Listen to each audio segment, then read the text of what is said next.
হযরত আবু হুরায়রা রাদিয়াল্লাহু তাআলা আনহু থেকে বর্ণিত, রাসূলুল্লাহ সাল্লাল্লাহু আলাইহি ওয়াসাল্লামকে জিজ্ঞাসা করা হলো, ইয়া রাসূলুল্লাহ, মিজানের মধ্যে সবচাইতে ওজন হবে কোন আমল?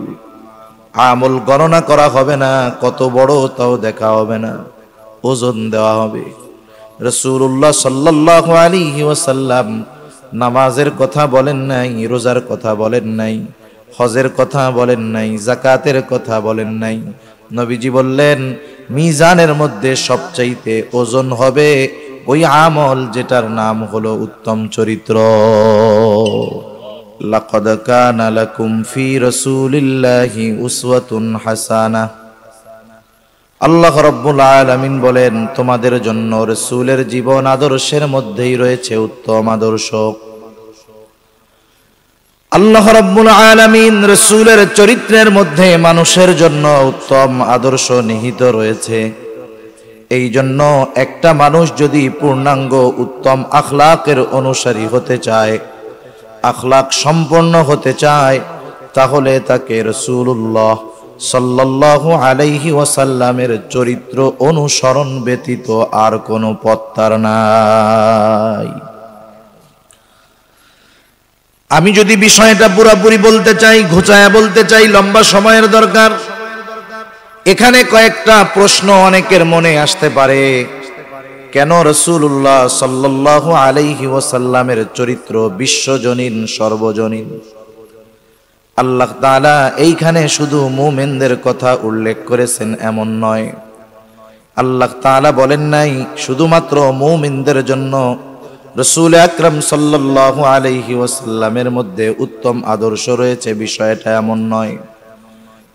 রাসূল সাল্লাল্লাহু আলাইহি ওয়াসাল্লামের চরিত্র চতুর্মুখী এক চরিত্র।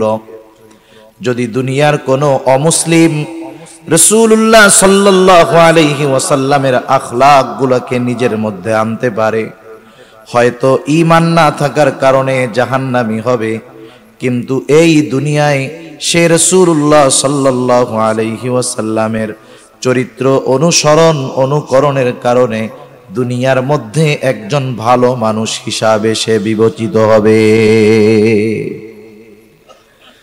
রাসূল আকরাম সাল্লাল্লাহু আলাইহি ওয়াসাল্লামের চরিত্র এমন বৈশিষ্ট্য সম্পন্ন, যেই অনুসরণ করবে সেই আদর্শ মানুষে পরিণত হতে পারবে। আর যদি মুমিন রাসূল সাল্লাল্লাহু আলাইহি ওয়াসাল্লামের চরিত্রকে ধারণ করে, তার দুনিয়াও উজ্জ্বল, আখিরাতও উজ্জ্বল। এই জন্য খালেদ সাইফুল্লাহ রহমানী, ইন্ডিয়ার একজন আলেম, অল ইন্ডিয়া মুসলিম পার্সোনাল লর প্রতিষ্ঠাতা, উনি রাসূল সাল্লাল্লাহু আলাইহি ওয়াসাল্লামের চারিত্রিক বিষয়ে একটা সিরাত লিখেছেন। ওইটার মধ্যে উনি লিখছেন, রাসূল আকরাম সাল্লাল্লাহু আলাইহি ওয়াসাল্লামকে আল্লাহ তাআলা এমন কিছু বিষয় দান করেছেন যা দুনিয়ার অন্য কাউকে আল্লাহ তাআলা দান করেন নাই, যার কারণে রাসূল সাল্লাল্লাহু আলাইহি ওয়াসাল্লাম হলেন গোটা সৃষ্টি জগতের সকল মানুষের জন্য অনুকরণীয়, অনুসরণীয় একজন। বিষয়টা আমরা যদি জানি তাহলে আমাদের আগ্রহ পয়দা হবে।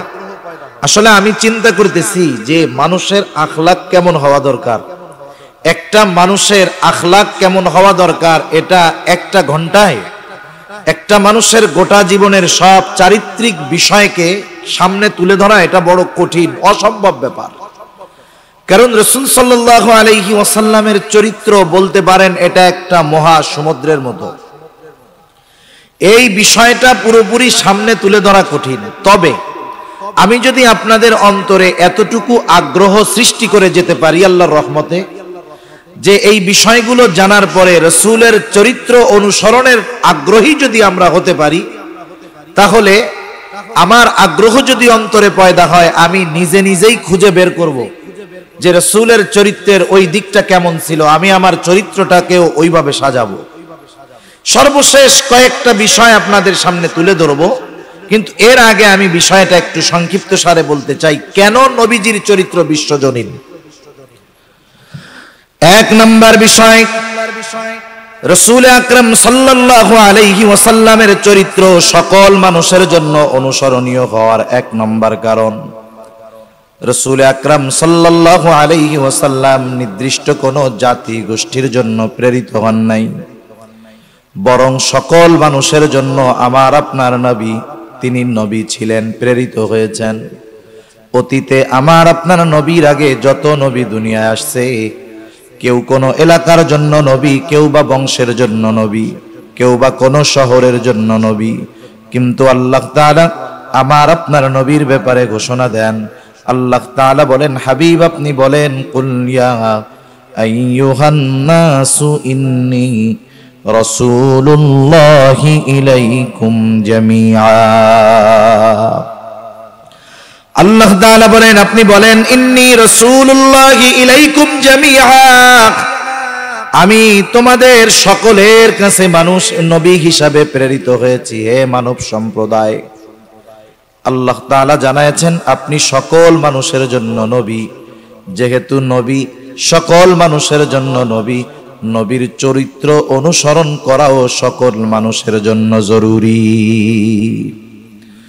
2 নম্বর বিষয়, নবীজির চারিত্রিক দিক একদিক বা একমুখী ছিল না। নবীজির জীবনটা ছিল চতুর্মুখী জীবন, যেই জীবনে কষ্ট আছে, আনন্দ আছে, হাসি আছে, কান্না আছে, সব আছে। অনেক সময় অনেকের জীবন হয় একমুখী, শুধু সুখ স্বাচ্ছন্দ্যেই তার জীবনটা অতিবাহিত হয়। অনেকের জীবন শুধু কষ্টে অতিবাহিত হয়, কিন্তু নবীজির জীবন হলো চতুর্মুখী এক জীবন। ওই জীবনের মধ্যে আপনি যদি আপনার আমার জীবনের প্রত্যেকটা দিক খুঁজি, তালাশ করি, তাহলে নবীজির সিরাত, নবীজির জীবনের মধ্যে পাওয়া যায়। এই কথাটা কেমনে বুঝায় আপনাদের? মনে করেন একটা মানুষের একটা পরিচয় থাকে না, সময় যায় তার পরিচয় আরো বাড়ে। একটা মানুষ যখন দুনিয়ায় ভূমিষ্ঠ হয়, ছোট বাচ্চা থাকে, আসসালামু আলাইকুম, ভালো আছেন? একটা মানুষ যখন দুনিয়ায় ভূমিষ্ঠ হয়, তখন সে শুধু একজনের সন্তান থাকে, সে একজনের সন্তান থাকে। সে যখন দুনিয়ায় আসে, এরপরে মনে করেন আল্লাহ তাআলা তাকে একটা বোন দিল। এবার সে শুধু সন্তান নয় একজনের, আর একজনের ভাইও হয়। এরপরে যখন সে আর একটু বড় হয়, তার সহপাঠী খেলার সাথীরা থাকে, সে হয়তো কারো বন্ধু হয় বা সহপাঠী হয়। এরপরে যখন সে আর একটু বড় হয়, সে যখন বিবাহ করে, সে তখন স্বামী হয়। যখন তার সন্তান হয়, সে তখন বাবা হয়। আবার সে যখন তার সন্তানকে বিবাহ দেয়, সে শ্বশুর হয়। আবার সে যখন মনে করেন কোন দায়িত্ব পেল, রাষ্ট্রীয় দায়িত্ব পেল, নেতা হলো, অথবা রাষ্ট্র পরিচালনার দায়িত্ব পেল, সে শাসক হলো। তাহলে একটা মানুষের পরিচয় একটা বিষয়ের মধ্যে সীমাবদ্ধ থাকে না। সে কখনো কারো সন্তান হয়, হয়তো বাবা হয়, নয়তো শ্বশুর হয়, নয়তো বিচারক হয়, নয়তো রাষ্ট্র পরিচালক হয়। আমার আপনার নবীর পরিচয় তো একটা ছিল না। উনি সন্তানও ছিলেন, উনি পিতাও ছিলেন, উনি শ্বশুর ছিলেন, উনি সহকর্মী ছিলেন, অনেকের সাথী ছিলেন, ওনারও সাথীরা ছিল, উনি রাষ্ট্র পরিচালক ছিলেন, উনি বিচারক ছিলেন। এখন নবীজির প্রত্যেকটা দিক যদি আপনি নজর দেন, দেখবেন প্রত্যেকটা দিকে নবীজির আখলাক ছিল 100-এ 100। আমার আপনার নবীজির চারিত্রিক বৈশিষ্ট্যের অন্যতম একটা দিক হলো, অনেকে আছে বাবা হিসাবে ভালো কিন্তু শ্বশুর হিসাবে ভালো হইতে পারে নাই। অনেকে আছে বিচারক হিসাবে ভালো কিন্তু সে অন্যদিকে তার ত্রুটি আছে। নবীজির যতগুলো পরিচয় পাবেন, বাবা হিসাবে দেখবেন 100-তে 100, শ্বশুর হিসাবে 100-তে 100, বিচারক হিসাবে 100-তে 100, সহপাঠী হিসাবে বা সহকর্মী হিসাবে, বন্ধু হিসাবে 100-তে 100। নবীজির চারিত্রিক দিক কোনটা এমন নয় যে একটাই উনি 90% আর একটা 100%, এমন নয়। নবীজির চরিত্র হলো পূর্ণাঙ্গ উত্তম চরিত্র, সুবহানাল্লাহ বলেন। আর নবীজির চারিত্রিক চতুর্মুখী দিক, প্রত্যেকটা দিক ছিল নবীজির কামেল, প্রত্যেকটা দিক ছিল পূর্ণ। এই জন্য কোন ব্যক্তি যদি চায় আমি উত্তম মানুষে পরিণত হব, তাহলে তার রাসূলুল্লাহ সাল্লাল্লাহু আলাইহি ওয়াসাল্লামের জীবন আদর্শ অনুসরণের আর কোনো বিকল্প নাই। রাসূল সাল্লাল্লাহু আলাইহি ওয়াসাল্লামের চারিত্রিক বৈশিষ্ট্য বিশ্বজনীন হওয়ার পেছনে তৃতীয় কারণ, আল্লাহ তাআলা আমার আপনার নবীজির মাধ্যমে এমন কিছু বিষয়ের পূর্ণতা প্রদান করেছেন যা অন্য কারো মাধ্যমে করেন নাই। নবীজির মাধ্যমে আল্লাহ তাআলা এমন কিছু বিষয়ের পূর্ণতা প্রদান করেছেন। উল্লেখযোগ্য বিষয়গুলোর মধ্যে এক নম্বর বিষয়, আল্লাহ রাব্বুল আলামিন বলেন, আল ইয়াউমা আকমালতু লাকুম দীনাকুম ওয়া আতমামতু আলাইকুম নি'মাতি ওয়া রাদিতু লাকুমুল ইসলাম দীনা। আল্লাহ রাব্বুল আলামিন বলেন, বিদায় হজের দিন আরাফার ময়দানে আল্লাহ তাআলা আয়াত নাযিল করে জানায় দিলেন, আল ইয়াউম, আজকের এই দিন, আকমালতু লাকুম দীনাকুম, আমি তোমাদের জন্য আমার দ্বীনকে পরিপূর্ণ করলাম। এই ঘোষণা একমাত্র আমার আপনার নবীজির জন্যই দেওয়া হয়েছে। এই দিনকে আল্লাহ তাআলা আমার আপনার নবীজির মাধ্যমেই পূর্ণতার খবর আমাদের জানায় দিয়েছেন। অতীতের কোন নবীর দ্বারা দিন পরিপূর্ণ হওয়ার ঘোষণা আল্লাহ দেন নাই। তাহলে নবীজির মাধ্যমে এক নম্বরে দিন পরিপূর্ণতা লাভ করেছে, তথা আমাদের জীবন ব্যবস্থা। দিন এটা ব্যাপক অর্থবোধক একটি শব্দ। রাজনীতি, পৌরনীতি, সমাজনীতি, অর্থনীতি, পরিবার নীতি, যত নীতি আছে সব রাসূলুল্লাহ সাল্লাল্লাহু আলাইহি ওয়াসাল্লামের মাধ্যমে আল্লাহ তাআলা পূর্ণতার ঘোষণা দিয়েছেন। দুই নাম্বার, ওয়া আতমামতু আলাইকুম নি'মাতি, আল্লাহ রাব্বুল আলামিন বলেন, আজকে আমি তোমাদের জন্য আমার নিয়ামত সমূহকে পরিপূর্ণ করলাম। তাহলে নবীজির মাধ্যমে এক নম্বরে পূর্ণতা পেয়েছে দিন, দুই নাম্বার পূর্ণতা পেয়েছে নিয়ামত, তিন নাম্বার নবীজির মাধ্যমে আল্লাহ তাআলা পূর্ণতা প্রদান করেছেন নবুয়তের। এই জন্য নবীজির মাধ্যমে পূর্ণতা লাভ করেছে নবুয়ত। আল্লাহ তাআলা কোরআনুল কারীমের মধ্যে জানায় দেন যে আপনি হলেন খাতামুন নবিয়্যিন, আপনার পরে আর কোনো নবী নাই। আল্লাহ তাআলা জানায় দেন আপনি শেষ নবী। রাসূলুল্লাহ সাল্লাল্লাহু আলাইহি ওয়াসাল্লাম বলেন, আনা খাতামুন নবিয়্যিন লা নাবিয়্যা বাদি। আর আল্লাহ তাআলা বলেন, মা কানা মুহাম্মাদুন আবা আহাদিম মির রিজালিকুম ওয়ালাকিন রাসূলুল্লাহি ওয়া খাতামান নবিয়্যিন। নবীজি বলেন আমি শেষ নবী, আমার পরে আর কোন নবী আসবে না। আল্লাহ তাআলাও বলেন আপনি খাতামুন নবিয়্যিন, মুহাম্মাদুর রাসূলুল্লাহ তিনি হলেন শেষ নবী, আর কোন নবী ওনার পরে নাই। আল্লাহ তাআলা আমার আপনার নবীজির মাধ্যমে নবুয়তিকে পূর্ণতা প্রদান করেছেন। এজন্য নবীর পরে আর কোন নবী নাই। এর দাবি যে করবে একেবারে মোটা মাথার লোক, যে সূক্ষ্ম জ্ঞান যার নাই, সেও সহজে বুঝবে এটা কাফের। এটা এত সহজ বিষয়, এটা বোঝার জন্য তাত্ত্বিক কোনো আলোচনার দরকার নাই। সুস্পষ্ট কথা, আল্লাহর ঘোষণা যে আপনি শেষ নবী, মুহাম্মাদুর রাসূলুল্লাহ তিনি শেষ নবী। এখন এনার পরে কোনো নবী নাই, এটা বোঝার জন্য তাত্ত্বিক জ্ঞান থাকার দরকারও নেই। কারণ কোরআনুল কারীমের কেউ বেঈমান হওয়ার জন্য কোরআনুল কারীম গোটাটা অস্বীকার করার দরকার নাই। একটা আয়াত, একটা সূরা, একটা রুকু অস্বীকার করা লাগবে না, একটা শব্দ না, একটা অক্ষর কোরআনের অবিশ্বাস করলে বেঈমান হওয়ার জন্য যথেষ্ট। তাহলে আমার আপনার নবীর মাধ্যমে আল্লাহ তাআলা নবুয়তির পূর্ণতা প্রদান করেছেন। চার নাম্বার, আমার আপনার নবীজির মাধ্যমে আল্লাহ তাআলা আখলাকের পূর্ণতা প্রদান করেছেন। রাসূল আকরাম সাল্লাল্লাহু আলাইহি ওয়াসাল্লামের চরিত্রের মাধ্যমে আল্লাহ তাআলা নবীজির মাধ্যমে উত্তম আখলাকের পূর্ণতা প্রদানের ঘোষণা দিয়েছেন। নবীজিও বলেন, ইন্নামা বুইসতু লিউতাম্মিমা মাকারিমাল আখলাক। নবীজি বলতেছেন আমাকে উত্তম চরিত্রে পরিপূর্ণতা প্রদানার্থে প্রেরণ করা হয়েছে। আমার আপনার নবীর আগে যত নবী দুনিয়ায় আসছেন সব উত্তম চরিত্রওয়ালা নবী, কোনো সন্দেহ নাই। সবার চরিত্র উত্তম, এ ব্যাপারে কোনো সন্দেহ নাই।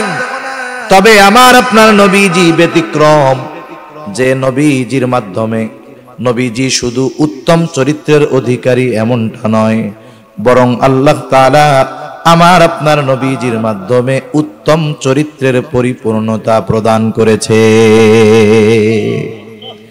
এখন বলেন, যেই নবীর উত্তম চরিত্রে পরিপূর্ণতা প্রদানকারী সেই নবীর চরিত্র আখলাক যদি আমরা অনুসরণ করি, তাহলে ওই আখলাকের ধারক বাহক যদি আমরা হতে পারি, তাহলে আমরা এ দুনিয়ায় শ্রেষ্ঠ মানুষ হইতে পারব। কারণ যার চরিত্র ভালো না, তার সব ভালো থাকলেও ওই ভালোর কোনো দাম নাই। উত্তম চরিত্রের অনেক ওজন, অনেক দাম, অনেক মূল্য। হযরত আবু হুরায়রা রাদিয়াল্লাহু তাআলা আনহু থেকে বর্ণিত, রাসূলুল্লাহ সাল্লাল্লাহু আলাইহি ওয়াসাল্লামকে জিজ্ঞাসা করা হলো, ইয়া রাসূলুল্লাহ, মিজানের মধ্যে সবচাইতে ওজন হবে কোন আমল? আমল গণনা করা হবে না, কত বড় তাও দেখা হবে না, ওজন দেওয়া হবে। রাসূলুল্লাহ সাল্লাল্লাহু আলাইহি ওয়াসাল্লাম নামাজের কথা বলেন নাই, রোজার কথা বলেন নাই, হজের কথা বলেন নাই, যাকাতের কথা বলেন নাই। নবীজি বললেন, মিজানের মধ্যে সবচাইতে ওজন হবে ওই আমল যেটার নাম হলো উত্তম চরিত্র। অথচ শীতের দিন নামাজ পড়তে অজু কইরা, ফজরের নামাজ ঠান্ডা পানি দিয়ে অজু করে পড়তে কত কষ্ট। এর চাইতে বেশি ওজন উত্তম আখলাকের। অথচ এটা অর্জন করতে অজু করা লাগে না, কিন্তু এটার ওজন সবচাইতে বেশি, এটার ওজন সবচাইতে বেশি। আর আফসোসের ব্যাপার, আমাদের মধ্যে অনেক আবেদ আছে, অনেক ইবাদত গুজার মানুষ আছে, কিন্তু দেখা যায় আমাদের চারিত্রিক বিষয়ে ত্রুটি আছে, আমাদের আখলাকের ভিতরে ত্রুটি আছে। সেজন্য যেহেতু উত্তম আখলাক মিজানে সবচাইতে ওজন হবে, আমরা আবেদ হওয়ার পাশাপাশি, আবেদ হওয়ার সাথে সাথে আমাদের চরিত্রকেও বিশুদ্ধ করার চেষ্টা করব ইনশাআল্লাহ। আর এক্ষেত্রে নবীজির অনুসরণের বিকল্প আর কোনো কিছু নেই। কারণ নবীজির চরিত্র হলো এমন এক চরিত্র, নবীজির চারিত্রিক সনদ দুনিয়ার কোনো মানুষ দেয় নাই। দেখা যায় অনেক সময় এমন হয়, আমাদের দুনিয়ার অবস্থাটা এরকম, একজন বড় বুজুর্গ আলেম আহলুল্লাহ, সরকারি প্রয়োজনে অনেক সময় তার চারিত্রিক প্রশংসাপত্র দরকার হয়, চারিত্রিক প্রশংসা বা চারিত্রিক সনদপত্র আনতে হয় ইউনিয়নে গিয়ে, চেয়ারম্যানের থেকে, পৌরসভা হলে মেয়র থেকে অথবা কাউন্সিলর থেকে। একজন বুজুর্গ আহলুল্লাহ আলেমের চারিত্রিক সনদ অনেক সময় দুশ্চরিত্র সম্পন্ন মানুষের কাছ থেকে আনতে হয়, হয় না? মনে করেন আলেমের চারিত্রিক সৌন্দর্যের বর্ণনা দিছে যে ওইটা গোমসোর, সাইলসোর, কিন্তু আমার আপনার নবীজির চারিত্রিক সনদ দুনিয়ার কোনো মানুষ দেয় নাই।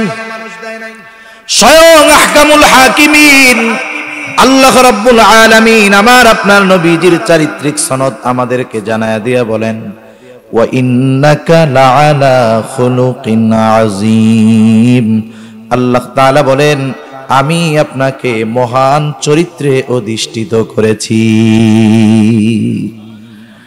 আল্লাহ তাআলার কিছু গুণবাচক নাম আছে, কিছু শব্দ আছে যেটা আল্লাহ তাআলার শানেই ব্যবহার হয়। আজিম, মহান, এটা মানুষের শানে ব্যবহৃত শব্দ নয়, কিন্তু আল্লাহ তাআলা আমার আপনার নবীজির চারিত্রিক বিষয় বর্ণনা করতে গিয়ে দুটো ব্যবহার করছে, যে আপনাকে আমি মহান চরিত্রে অধিষ্ঠিত করেছি। তাহলে রাসূলুল্লাহ সাল্লাল্লাহু আলাইহি ওয়াসাল্লামের চারিত্রিক সৌন্দর্য কেমন ছিল আল্লাহ তাআলার এই ঘোষণার মাধ্যমে সুস্পষ্টভাবে বোঝা যায়। যেহেতু নবীজির চরিত্র মহান চরিত্র, এজন্য আল্লাহ তাআলা বলেন, হে বিশ্ববাসী শোনো, লাকাদ কানা লাকুম ফি রাসূলিল্লাহি উসওয়াতুন হাসানা, তোমাদের জন্য রয়েছে রাসূল আকরাম সাল্লাল্লাহু আলাইহি ওয়াসাল্লামের জীবন আদর্শের মধ্যে উত্তম আদর্শ। এখন নবীজির ওই মহান চরিত্রের গুণাবলীর মধ্য থেকে কয়েকটা গুণ আমি আপনাদের সাথে একটু মুযাকারা করব। সাধারণত সচরাচর যেগুলো দরকার হয়, সর্বসময় যেগুলো লাগে, ওই গুণগুলো যদি আমরা অর্জন করতে পারি, আশা করা যায় আস্তে আস্তে সবগুলো বিষয় আমাদের মধ্যে চলে আসবে। রাসূল আকরাম সাল্লাল্লাহু আলাইহি ওয়াসাল্লাম এক হাদিসের মধ্যে আমাদেরকে বলেন, রাসূল সাল্লাল্লাহু আলাইহি ওয়াসাল্লাম বলতেছেন, আরবাউন ইযা কুন্না ফিকা ফালা আলাইকা মা ফাতাকা মিনাদ দুনিয়া। নবীজি বলেন, যদি চারটি বিষয় তোমার মধ্যে থাকে, ফালা আলাইকা, আর কোনো কিছু তোমার নাই। নবীজি বলেন, মা ফাতাকা মিনাদ দুনিয়া, দুনিয়ার আর কিছু যদি তোমার নাও থাকে তাতে কিছু আসে যায় না। নবীজি এক নম্বরে বলেন, হিফযু আমানাতিন, এক নাম্বার নবীজি বলেন তোমরা আমানতদার হও, আমানতের হেফাজত করো। রাসূলুল্লাহ সাল্লাল্লাহু আলাইহি ওয়াসাল্লাম ছিলেন সর্বোচ্চ পর্যায়ের আমানতদার। আমানতদারিতার গুণে নবীজি গুণান্বিত ছিলেন পরিপূর্ণভাবে। প্রত্যেকটা গুণের বিস্তারিত ব্যাখ্যা বা বলার সময় সুযোগ আমার নাই, যতটুকু সম্ভব আমি বলি। নবীজি আমানতদারিতার কথা কেন বলছেন? কারণ আমানতদারিতা এমন এক গুণ যেটার সম্পৃক্ততা ঈমানের সাথে। এজন্য নবীজি বলেন, লা ঈমানা লিমান লা আমানাতা লাহ, যার মধ্যে আমানতদারিতা নাই, নবীজি বলেন তার ঈমান নাই। এই জন্য আমরা আমানতদার হব। নবীজি আমানতদার ছিলেন নবুয়তির পরে এমনটা নয়, বরং কাফেররা নবুয়তি পাওয়ার বহুত পূর্বে আমার আপনার নবীজিকে আল আমিন, বিশ্বস্ত আমানতদার বলে তারা অভিহিত করেছে। নবীজির চারিত্রিক বৈশিষ্ট্যের একটা সৌন্দর্য ছিল যে অতীতের অনেক নবীকে তার উম্মতেরা চারিত্রিক বিষয়ে অপবাদ দেওয়ার অপচেষ্টা করছে। যেমন পয়গম্বর মুসা আলাইহিস সালাম, জলিলুল কদর একজন নবী। মুসা আলাইহিস সালাতু ওয়াস সালাম যখন কারুনকে যাকাত দিতে বলছে, কারণ যাকাত তো দেয়ই নাই, বরং একজন দুশ্চরিত্রা নারীকে ভাড়া করছে মুসা আলাইহিস সালামের ব্যাপারে অপবাদ দেওয়ার জন্য। কতটুকু ধৃষ্টতা প্রদর্শন করছে, এর শাস্তি আল্লাহ দিয়েছে। কিন্তু রাসূল সাল্লাল্লাহু আলাইহি ওয়াসাল্লামের বিরোধিতা, কাফেররা যে পরিমাণ নবীজির বিরোধিতা করছে, কোন নবীর উম্মত তার ব্যাপারে এতটা বিরোধিতা করে না। কাফেররা নবীজির ব্যাপারে, দ্বীনের ব্যাপারে যতটা বিরোধিতা করছে, অন্য কোন নবীর উম্মত ওই নবীর ব্যাপারে এতটা কঠোর এবং এতটা বিরোধিতা করেনি। কিন্তু কাফেররা নবীজির বিরোধিতা করতে গিয়ে কখনো নবীজির চারিত্রিক বিষয়ে প্রশ্ন তোলার সাহস পায় নাই। সিরাতের কিতাব পড়ে আপনি কোথাও পাবেন না যে আবু জেহেল, উতবা, সাইবা নবীজির চারিত্রিক বিষয় নিয়ে প্রশ্ন তুলছে। এ কথা তারা কখনো বলতে পারে নাই, সাহস পায় নাই। নবীজিকে তারা তিনটা বিষয় দিয়ে আঘাত করার চেষ্টা করত। নবীজির ব্যাপারে তারা বলতো মানুষকে নবীজির থেকে দূরে রাখার জন্য। নবীজির ব্যাপারে এক নম্বরে তারা বলতো মুহাম্মদ এটা হলো পাগল, দুই নম্বর বলতো মুহাম্মদ জাদুকর, তিন নম্বর বলতো সে হলো কবি। এই তিনটা শব্দ নবীজির থেকে মানুষকে দূরে রাখার জন্য তারা ব্যবহার করত। কিন্তু কখনো এমন কোন কথা তারা বলতে পারে নাই যে ওই লোকটার কাছে যাও না, ওই লোকটার চারিত্রিক এই সমস্যা আছে। বরং এর বিপরীত, বরং কাফেররাও নবীজির চারিত্রিক সৌন্দর্যের বর্ণনা দিতে তারা বাধ্য হয়েছে। নাজাশির সামনে গিয়ে সুফিয়ান, আবু সুফিয়ান যখন মুসলমান হয় নাই, রাসূল সাল্লাল্লাহু আলাইহি ওয়াসাল্লামের ব্যাপারে যখন জিজ্ঞাসা করছে, তার সত্যবাদিতার ব্যাপারে বলতে তারা বাধ্য হয়েছে। ওই জায়গাও গিয়ে নবীজির চারিত্রিক ব্যাপারে কিছু বলতে পারে না। শুধু তাই না, যখন রাসূলুল্লাহ সাল্লাল্লাহু আলাইহি ওয়াসাল্লামকে আল্লাহ তাআলা নির্দেশ দিলেন 3 বছর গোপনে দাওয়াত দেওয়ার পরে যে আপনি এবার প্রকাশ্যে দাওয়াত দেওয়া শুরু করেন, রাসূলুল্লাহ সাল্লাল্লাহু আলাইহি ওয়াসাল্লাম যখন সাফা পাহাড়ের উপরে দাঁড়ায় গেলেন, সাফা পাহাড়টা হলো আবু কুবাইস পাহাড়েরই একটা অংশ। এই জন্য অনেক জায়গায় আমরা দেখি লেখা আবু কুবাইস পাহাড়ের উপরে দাঁড়িয়েছেন, অনেক জায়গায় সাফা পাহাড়ের উপরে দাঁড়িয়েছেন। বিষয়টা হলো সাফা পাহাড়টা হলো আবু কুবাইস পাহাড়েরই একটা অংশ। নবীজি দাঁড়াইলেন, মক্কার সব মানুষদেরকে আহ্বান করলেন, আবু কুবাইস পাহাড়ের একটা বৈশিষ্ট্য ছিল, ওই পাহাড়ের উপরে দাঁড়ায় যদি অপরিচিত কোনো মানুষ আরববাসীর কাছে সাহায্য প্রার্থনা করত, কে ডাকতেছে এইটা দেখতো না, বরং পাহাড়ের সম্মানার্থে মানুষেরা ওই ব্যক্তির সাহায্যের জন্য ছুটে আসতো। আর আজকে ডাকতেছে আল আমিন, সবাই ছুটে চলে আসছে। নবীজি সাল্লাল্লাহু আলাইহি ওয়াসাল্লাম তাদেরকে বললেন, আমি যদি তোমাদেরকে বলি এই পাহাড়ের পেছনে পাদদেশে একদল অশ্বারোহী সৈন্য আক্রমণ করার জন্য অপেক্ষা করতেছে, তোমরা কি আমার কথা বিশ্বাস করবা নাকি?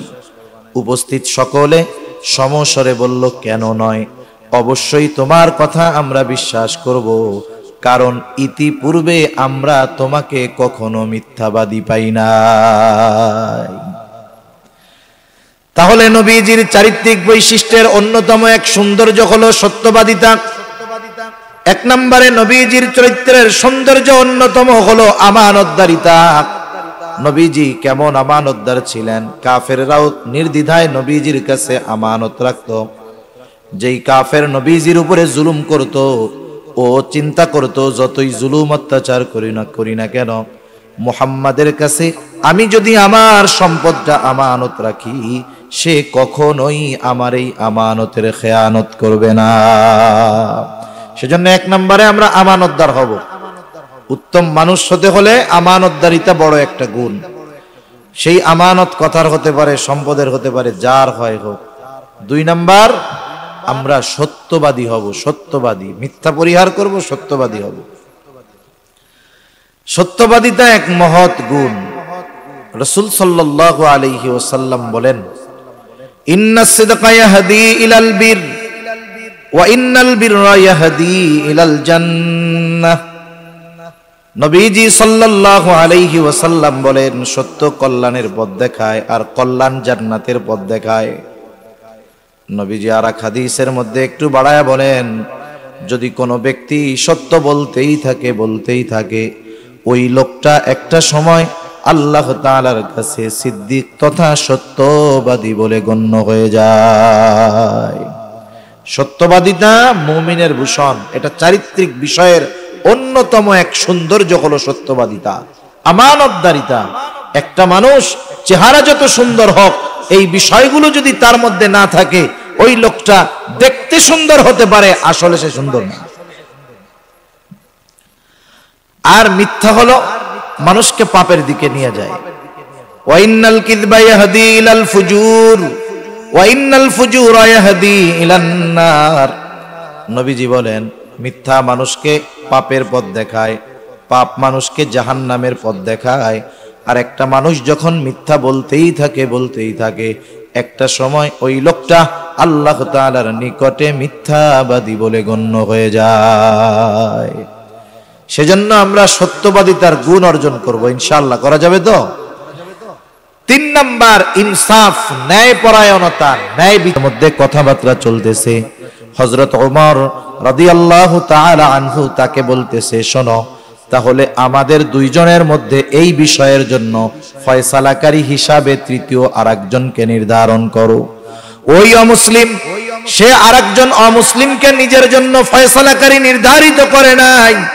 ও ইহুদি একজন মুসলমান শুরাই, তার ব্যাপারে বলতেছে খলিফাতুল মুসলিমিন, শুরাই আমার আর আপনার মধ্যে এই বিষয়ের মীমাংসা করে দিবে। চিন্তা করেন মুসলমানদের মধ্যে কতটা ন্যায়পরায়ণতা ছিল, যে একজন ইহুদি সে নিজের ধর্মের কাউকে ফয়সালাকারী হিসাবে নির্ধারণ করে নাই, বরং খলিফার সাথে তার কথাবার্তা চলতেছে। ওই সময়ও একজন মুসলমানকে সে উভয়ের মধ্যে ফয়সালাকারী হিসাবে নির্ধারিত করেছে। এর দ্বারা মুসলমানদের ন্যায়পরায়ণতা এবং ন্যায় বিষয় মেনে নেওয়ার যে যোগ্যতা, এটা পরিপূর্ণভাবে প্রমাণিত হয়। ও তো চাইলে পারতো যে আমি আমার ধর্মের একজনরে নেই, সে আমাকে সাপোর্ট দিবে আর আমারে মামলাটা জিতায় দিবে, রায়টা আমার পক্ষে দিবে। সে এটা করে নাই। সে একজন মুসলমানকেই এই বিষয়ের ফয়সালাকারী হিসাবে নির্ধারণ করছে। এবার শুরাই দুইজনের মধ্যে সব কথা সুন্দরভাবে শুনছে। শোনার পরে বলতেছে, খলিফাতুল মুসলিমিন, আপনি কি চান? আপনার চাওয়াটা কি? উনি বলতেছে যে আমি চাই যে সে আমার এই ঘোড়াটা ফেরত নিবে। এইবার সুরাই বলে খলিফাতুল মুসলিমিন, সে এই ঘোড়া ফেরত নিতে বাধ্য, তবে শর্ত একটা, আপনি যখন এর কাছ থেকে ঘোড়া কিনেছিলেন ঘোড়ার অবস্থা কেমন ছিল? বলে হ্যাঁ, তখন তো ভালো ছিল। বলতেছে সে ঘোড়া ফেরত নিতে বাধ্য, তবে আপনি যেই অবস্থার জিনিসটা কিনেছেন সেই অবস্থায় তার কাছে ফেরত দেন। খলিফাতুল মুসলিমিন চুপ হয়ে গেলেন। একটু পরেই তিনি বলতেছেন, হ্যাঁ সুরাই, এটাই ন্যায় বিচার। সুবহানাল্লাহ বলেন। একটু চিন্তা করেন, আমরা যদি আমাদের এলাকার বড় কোনো নেতার ব্যাপারে এই রকম ফয়সালা দেওয়ার সিদ্ধান্ত পাইতাম, সুযোগ পাইতাম, নেতা যদি অপরাধীও হইতো, নেতার কাছে ভালো হওয়ার জন্য ওই ব্যক্তিকে হারায়া দিয়া নেতার পক্ষে রায় দিতাম। অথচ সুরাই তখন সাধারণ একজন মানুষ, খলিফার মনোরঞ্জনের চেষ্টা করে নাই, বরং ন্যায় বিচার করেছে। রায়টা খলিফার বিপক্ষে গেছে, খলিফাও মেনে নেয় নাই। বিষয়টা এমন নয়, খলিফাও মেনে নিয়েছে। ন্যায় বিচারের পুরস্কারও সুরাইকে দেওয়া হয়েছে। ন্যায় বিচার খলিফার বিপক্ষে রায় গেছে, খলিফা ট্রান্সফার কইরা আমেরিকায় পাঠায়া দেয় নাই, বরং সাথে সাথে বলতেছে, সুরাই তুমি আজই কুফা চলে যাও, ওইখানের প্রধান বিচারকের আসনটা খালি। খলিফাতুল মুসলিমিন তার এই ন্যায় বিচারের পুরস্কার হিসাবে কুফার প্রধান বিচারকের দায়িত্ব তাকে দিয়ে দিলেন।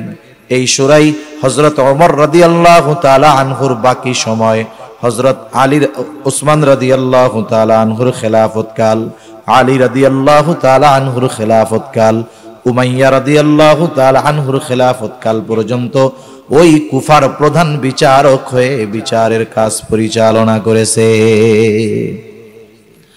তাহলে একটা সময় ন্যায় বিচার করার যেমন ইচ্ছা ছিল, মেনে নেওয়ারও যোগ্যতা মানুষের মধ্যে ছিল।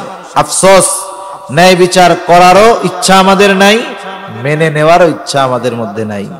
অথচ নবীজি সাল্লাল্লাহু আলাইহি ওয়াসাল্লাম এবং তার সাহাবায়ে কেরাম আমাদেরকে ন্যায় বিচারের উপমা রাইখা গেছেন আমাদের জন্য।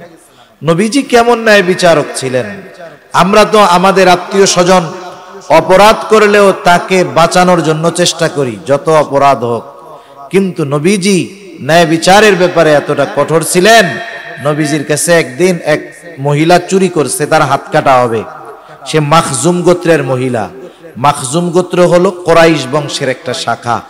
কোরাইশ বংশের যেই শাখাগুলো ছিল এর মধ্যে সর্বোত্তম শাখা ছিল তিনটা। একটা হলো হাশেমি গোত্র, একটা উমাইয়া গোত্র, আর একটা মাখজুম গোত্র। হাশেমি গোত্র হলো এই পৃথিবীর সর্বশ্রেষ্ঠ গোত্র। জিবরাইল আলাইহিস সালাম বলেন, আমি পূর্ব থেকে পশ্চিম, উত্তর থেকে দক্ষিণ গোটা দুনিয়া পরিভ্রমণ করার পরে কোথাও কোরাইশ বংশের হাশেমি শাখার মতো এমন মর্যাদাপূর্ণ বংশ গোত্র আমি দুনিয়ার আর কোথাও দেখি নাই। এই কোরাইশ বংশের একটা শাখা মাখজুম গোত্র। ওই গোত্রের একজন মহিলা চুরি করছে, হাত কাটা হবে। নবীজির কাছে বিচার আসছে। সাহাবায়ে কেরাম চিন্তিত যে নবীর বংশের একজন মহিলার যদি হাত কাটা যায়, এটা তো অমুসলিমেরা খারাপ কথা বলবে, দেখ কোরাইশ বংশের মহিলা চুরি করছে। তারা চিন্তা করছে হয়তো নবীজি জানেন না, নবীজিকে জানানোর দরকার। মহিলা মাখজুম গোত্রের মহিলা, কার দ্বারা নবীজির কাছে খবর পাঠানো যায়? নবীজির কাছে কার দ্বারা খবর পাঠানো যায়? যায়েদ রাদিয়াল্লাহু তাআলা আনহুর ছেলে, ছোট ছেলে ওসামা। ওসামাকে নবীজি খুব মহব্বত করে দেন। সকলে ওসামাকে শিখায় দিছে, ওসামা যাও তুমি তোমার নানার কাছে গিয়ে বলবা, নানা যেই মহিলার হাত কাটা হবে সে মাখজুম গোত্রের মহিলা। ছোট্ট বাচ্চা যা শিখায় দিছে গিয়া তাই বলছে, কিন্তু নবীজির বুঝতে বাকি নাই। এই বিষয়টা ওসামা নিজের থেকে বলে নাই, বরং ওসামাকে কেউ শিখায়া দিল। নবীজি এইবার বাহিরে আসলেন, হুজরা থেকে বাহির হয়ে বলতেছে, তোমরা কি আমাকে এমন বিষয়ের জন্য সুপারিশ করতে বলো যেই বিষয়ের সিদ্ধান্ত রায় আল্লাহ তাআলা দিয়েছেন, শাস্তি কার্যকর করার নির্দেশ আল্লাহ দিয়েছেন। নবীজি এবার বললেন, শোনো, তোমাদের পূর্বে এই কারণে আল্লাহ তাআলা বহুত সম্প্রদায়কে ধ্বংস করে দিয়েছেন যে তাদের মধ্যে যখন কোনো শরীফ বংশের মানুষ চুরির অপরাধে আটক হইতো তাকে ছেড়ে দেওয়া হতো উচ্চ বংশের হওয়ার কারণে। আবার একই অপরাধে যখন দুর্বল কোনো মানুষকে আটক করা হতো তার উপরে শাস্তি কার্যকর করা হতো। নবীজি বললেন, ওই আল্লাহর শপথ যার হাতে আমার প্রাণ, এইখানে যদি ওই মহিলার পরিবর্তে আমার মুহাম্মাদের সন্তান ফাতেমাও হইতো, অবশ্যই আমি তার হাতটাও কেটে দিতাম। সেই জন্য ন্যায় বিচারক হওয়া আমাদের প্রত্যেকটা মানুষের জন্য জরুরি। আর এই ন্যায় বিচার, ইনসাফ, এটা রাষ্ট্রীয় পর্যায়ে হোক, সামাজিক পর্যায়ে হোক, পারিবারিক পর্যায়ে হোক, সব জায়গায় ইনসাফ, ন্যায় বিচার রক্ষা করতে হবে। অনেক সময় অনেকে